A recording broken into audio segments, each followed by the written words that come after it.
Bem-vindos ao ano de 2026. Eu sou Isabela Raposo e estou aqui para falar um pouco sobre o mercado de game, a indústria de games de forma geral. Quais são as perspectivas que podemos esperar para o ano de 2026, analisando dados dos últimos 5 anos.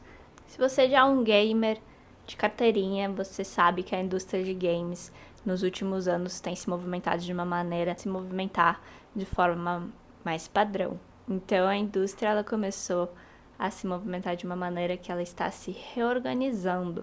E isso é muito importante para a gente entender qual que é os próximos passos e quais são as previsões aí para o ano de 2026. No ano de 2020, quando tivemos a pandemia, todos os gamers que precisavam ir até o escritório ficaram de casa e assim modelaram a indústria de forma geral. Então, eles tiveram muito mais tempo para jogar seu CS, seu LoLzinho, seu RAG, seu Tibia.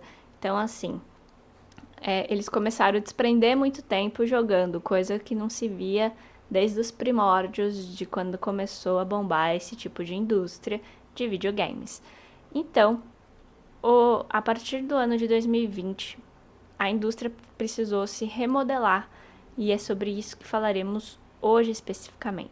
Então, ano de 2020 e 2021, o pessoal ficou em casa e isso fez com que a indústria se movimentasse de uma maneira bem atípica. A partir do ano de 2022, 2023, começou a assentar um pouco, então o pessoal começou a voltar para o presencial e, querendo ou não, isso acaba que faz a demanda reduzir bastante, afinal o pessoal começou a voltar a trabalhar de uma maneira que entre os intervalos não conseguia jogar uma partida de CS. Só que teve um detalhe muito importante que fez desde a pandemia o mercado de games ganhar um holofote. O mercado de games é a maior indústria de entretenimento do mundo. Então, o que eu estou falando aqui é que passa a indústria de cinema e passa também a indústria de música. Então, os jogos de videogames, eles ficam numa posição com uma vantagem competitiva muito expressiva.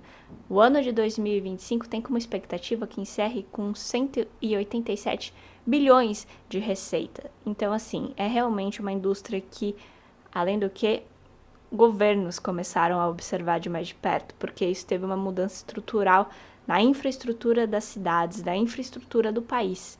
Então, tivemos, por exemplo, no ano passado, a compra da Electronic Arts pela PIF, que é um fundo soberano, que lá dentro tem a Salve, e essa indústria é da Arábia Saudita, só que é um fundo soberano da Arábia Saudita.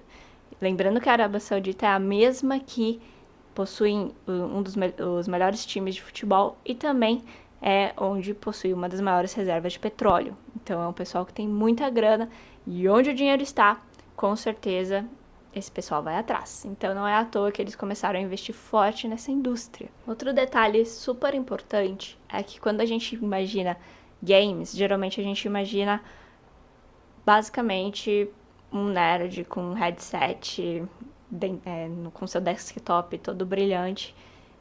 E não são eles quem dominam o mercado de games. Por incrível que pareça, o mobile, que é os jogos de celular, fica em primeiro lugar com a maior fatia. Em segundo lugar fica a parte de consoles, mas isso a gente meio que já esperava. E por último fica a parte ali do pessoal de desktop. Então, isso é um detalhe que eu acho super interessante, porque eu não esperava, quando eu comecei a estudar esse tipo de indústria, que o mobile fosse a principal plataforma. Porém, faz todo sentido se você parar para pensá-lo.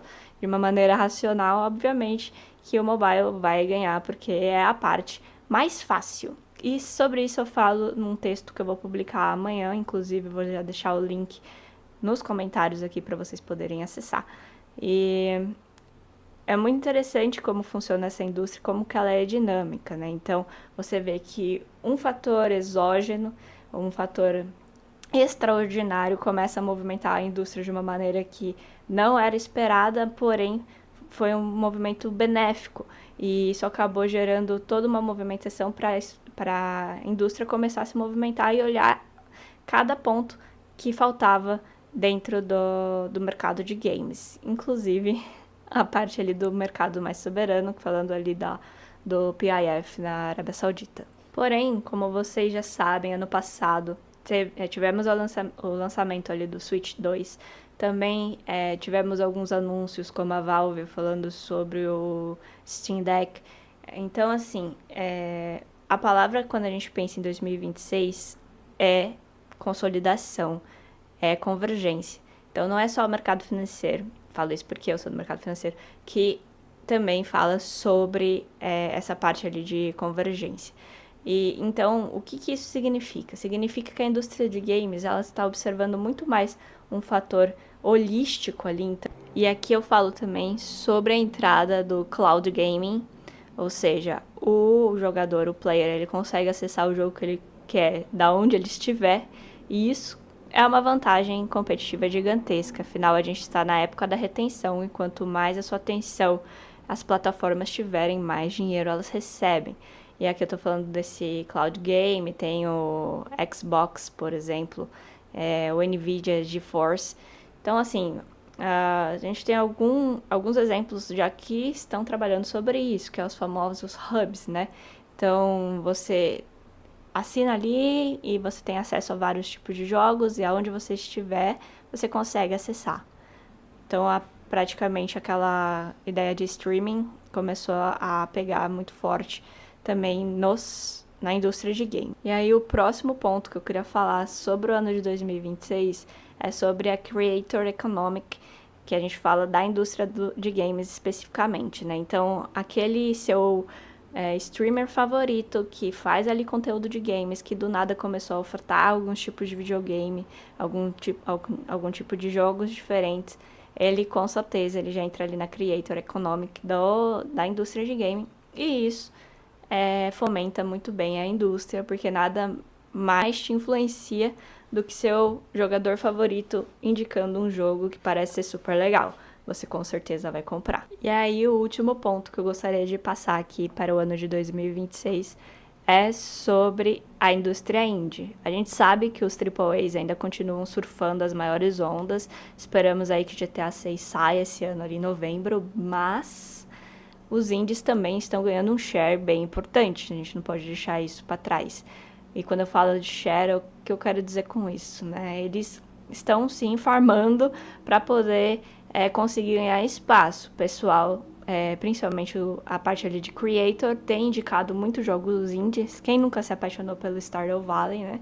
Então, assim, inclusive a indústria brasileira ela é uma referência nesse tipo de jogos. Então, assim, eu acho que vale super a pena vocês darem uma buscada em quais jogos as indústrias BR estão lançando, porque eu acho que isso é uma maneira bem interessante também de fomentar a indústria nacional. Então, quando a gente pensa em economics, analytics de games, então a gente vai olhar para esses fatores nesse momento aqui de 2026. E eu com certeza farei outros vídeos como esse foi só o primeiro, é o primeiro modelo que eu estou tentando fazer nesse formato horizontal. Geralmente eu faço um formato vertical lá pro TikTok, mas não sei se pode nem falar o nome disso aqui, mas eu acho que esse modelo horizontal, onde eu falo de conteúdos um pouco mais profundos, de uma maneira um pouco mais técnica, pode ser interessante. Aí para vocês terem acesso também a essas curiosidades, porque não é só também olhar para a tela e começar a jogar. Eu acho que também vale a pena vocês entenderem o que está por trás daquilo, né? Porque, querendo ou não, quem está ali atrás é quem realmente está te direcionando. Você acha que você tem escolha, mas nem sempre é você quem está escolhendo jogar aquele jogo. Às vezes você só está entrando dentro de um hype. Então é isso, gente. Tem um ótimo 2026 para vocês e bora lá.